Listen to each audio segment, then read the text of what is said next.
Police को आगे करके बच्चों को और देश की जनता को डराता कौन है? अमित शाह जी।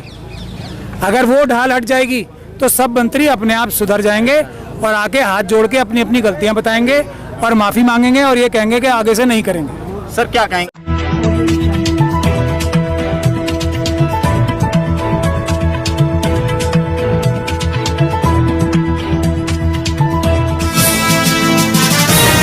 ने कहा वो कितना बड़ा विक्ट्री सर छात्रों के लिए, कितना बड़ा? मैं तो इसे कोई विक्ट्री नहीं मान रहा हूँ, बल्कि अगर ये आंदोलन खत्म करने की बात हो रही है तो ये बहुत बड़ी डिफीट है।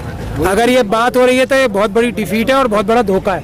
इतनी मेहनत, इतना खून, इतना पसीना अब दोबारा कब बहेगा? प्रधान जी ने तो बोला मैंने निजी कारणों से। अब निजी कारण ये भी हो सकते हैं कि मोदी जी ने उनको कहा अडानी जी के पास मेरा इतना पैसा पड़ा है, जाओ कुछ दिन आप रिलैक्स करो, मेरे आइलैंड्स भी हैं बहुत सारे प्राइवेट, उसमें जाके मजे लो, कुछ 2 महीने बाद आपको कोई और बढ़िया मंत्रालय दे दूंगा।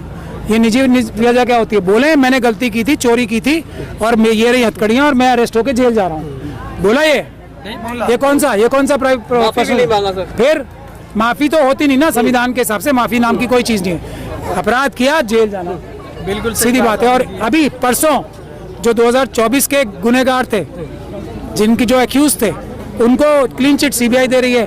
अब इसकी इन्वेस्टिगेशन कौन कर रही है? सीबीआई। अभी तो नाम भी नहीं आया मोदी जी का और अमित शाह जी का और ये प्रधान जी का एफआईआर में। पता है आपको, इन्वेस्टिगेशन में इन लोगों का नाम नहीं आ रहा, जो एनटीए बनाते हैं उनका नाम नहीं आ रहा।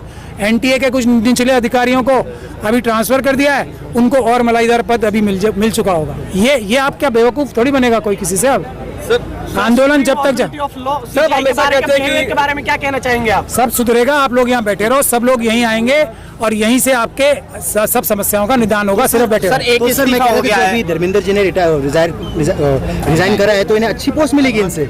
इससे बेहतर मिलेगी और इनसे बड़े वाले ईमानदार व्यक्ति को वो बनाया जाएगा, एजुकेशन मिनिस्टर बनाया जाएगा, ये तय है। अच्छा, मोदी जी के बैग में, पिटारे में एक से बढ़कर एक नवरत्न बाकी हैं अभी। और निशिकांत दुबे जी हैं, उनको बनाया जाएगा एजुकेशन। देश को पूरा पिटारा खाली चाहिए, वो कैसे? सर कैसे वो होगा? आप बैठे रहो यहाँ पे, सारे अपने अपने पिटारे लेके आएंगे, उन सबको पकड़ना आप और पीछे ही पुलिस स्टेशन है, वहीं पे हवाले करते जाना, यहीं से जेल जाएंगे। यहाँ से पार्लियामेंट स्ट्रीट पुलिस स्टेशन ज्यादा दूर नहीं है। सर मोदी जी 2 दिन से रील बना रहे हैं, क्या उस पर क्या कहना चाहिए? एक तो देखो, आप सबने असली चेहरा देखा मोदी जी का पहली बार, बिना मेकअप वाला देखा, कितना कैसा चेहरा है देख लिया ना आप। और अब असल में 18 घंटे जागने का समय अब आया है, पहली बार जिंदगी में, कि जब नींद नहीं आ रही है कि अब तो जेल जाना पड़ेगा अगर ये लोग नहीं हटे यहाँ से तो इसीलिए बंद कमरों में लोगों को बुला के पता नहीं क्या क्या बातें करके लोगों को गलत रास्ते पे डालने की कोशिश की जा रही है। ये आंदोलन खत्म नहीं होना चाहिए, ये मेरी सलाह है। बाकी आप लोगों के हाथ में दोबारा इतनी लाठियां खानी है, दोबारा इतनी गोलियां खानी है, दोबारा इतने जेलों में भेजना है अपने बच्चों को, तब आपको न्याय चाहिए तो तब ले लेना। ये वो मौका है, हाथ बढ़ा के छू सकते हैं हम जीत, और वो जीत है ट्रांसपेरेंसी, वो जीत है ईवीएम से नहीं, पेपर बैलेट से इलेक्शन, वो जीत है हर डिपार्टमेंट लाइव स्ट्रीमिंग करेगा। सुप्रीम कोर्ट की लाइव स्ट्रीमिंग हो रही है ना, आप सीजीआई साहब को बोल रहे हैं, अच्छाई भी है ना, आपने देखा तो सही उन्हें।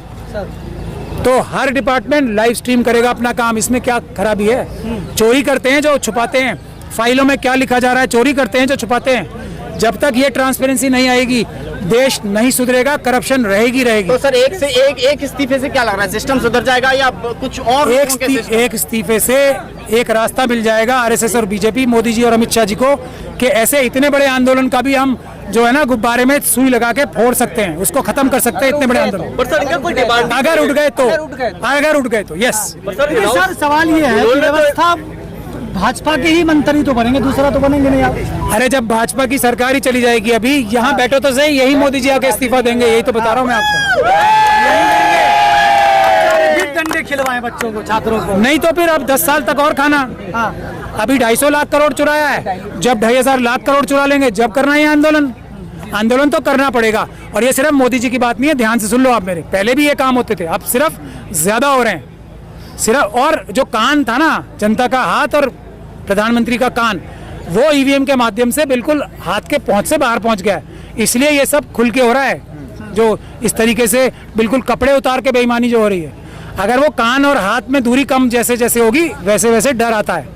मनमोहन सिंह जी को पता था ना कि मैं इलेक्शन हारूंगा और फिर तिहाड़ जेल से बाहर नहीं आऊंगा, इसीलिए अपने मंत्रियों को जेल भिजवाया था। कोई मतलब अच्छाई मत देखो उसमें आप, डर और वो डर जायज है। डर सबसे ज्यादा इंपॉर्टेंट है, जनता का डर, मालिकों का डर, नौकरों के दिल में वो है पेपर बैलेट से फ्री एंड फेयर चुनाव करके कान और हाथ की दूरी को कम करना। सर भाजपा को जनता का डर सताने लगा क्या?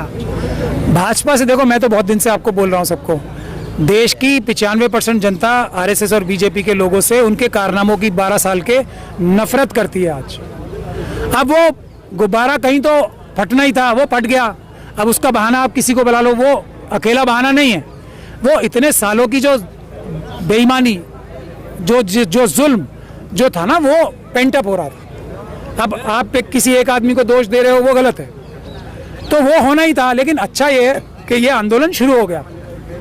अब अगर दोबारा नहीं करना है, अभी सफलता प्राप्त करनी है तो बैठे रहो, और अगर दोबारा इतनी लाठी गोलियां खा के दोबारा मेहनत करनी है तो समझदारी का काम नहीं है। से ऐलान कर दिया गया है कि ये मंच पे जो पहुंचता है अकेले में बात करता है, वो गया हम में से नहीं रहता। मैं कितनी बार बता चुका हूं, मैंने कितने आंदोलन देखे ना खराब होते हुए इस तरह।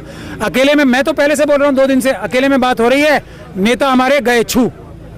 नेता इसलिए कोई नहीं है, नेता आप सब हो, बराबर के नेता हो। नेता वो हैं उनके परिवार वाले जिनके मर गए। 1 करोड़ रुपए के लिए उन्होंने कुर्बानियां दी थी अपनी। 1 करोड़ रुपए के लिए 250 लाख करोड़ रुपए मोदी जी चुरा के भाग जाएं और इन्हें 22 करोड़ रुपए दिलवा दें। ये लोग तो हम ही दिलवा देंगे अदालत से। अगर इसी के लिए लड़ाई है तो कोई जरूरत नहीं है बात करने की मोदी जी से, मैं दिलवाऊंगा, अदालत से दिलवाऊंगा, इसी कानून से, इन्हीं मुश्किल अदालतों से दिलवाऊंगा मैं ही। ये पुलिस के मुकदमे, ये क्या बात है? जो झूठे मुकदमे, हमारा काम है जो पुलिस के भ्रष्ट अधिकारी थे उन्हें जेल भिजवाना या वो मुकदमे वापस करना। अपने आप को चोर मान रहे हैं क्या हम? मुकदमे वापस कर लो, हमने गलती की थी, मुकदमे वापस कर लो। ये कौन सी बात हुई? अगला नंबर किसका आना चाहिए? अगला मेरी सलाह माने तो अमित शाह साहब का है। मोदी जी को अमित शाह साहब खुद उनके खिलाफ सारे सबूत लाके आपको दे देंगे ताकि उनको आप अरेस्ट करा लो। मेरा तो ये सलाह है। अमित शाह जी वो ढाल हैं, ये जो भ्रष्ट पुलिस के अधिकारी जो जुल्म करते हैं आपके साथ ताकि आप अपनी आवाज ना उठाओ, वो तो उसके इंचार्ज कौन है? अमित शाह जी ना। ये ढाल हटा दो, अपने आप सब लोग आके माफी मांगेंगे, अपनी गलतियों की माफी मांगेंगे और आपके हिसाब से चलना शुरू करेंगे जो बाबा साहब के संविधान। सर एक बड़ा सवाल है कि कल आरएसएस ने क्लियर किया था अपने इसमें हेडक्वार्टर में कि जिस तरह से इस्तीफा मांगा जा रहा है धर्मेंद्र प्रधान का, वो नहीं होगा, चाहे कुछ भी हो जाए, लेकिन आज इस्तीफा हो जाता है। क्या हुआ होगा रातों रात जो इतना बड़ा फैसला? रातों रात ये हुआ है कि देश जो है सही दिशा में जा रहा है। अब इसको अगर नहीं रोका गया तो फिर देश निकल जाएगा आरएसएस और बीजेपी के हाथों से। फिर देश को विश्व गुरु बनने से कोई नहीं रोक सकता। देश के टुकड़े टुकड़े नहीं होने देंगे ये नौजवान। ये हो गया कल रात को। आरएसएस और बीजेपी की बात, फिर आप लोग उनकी बात पे भरोसा करते हो।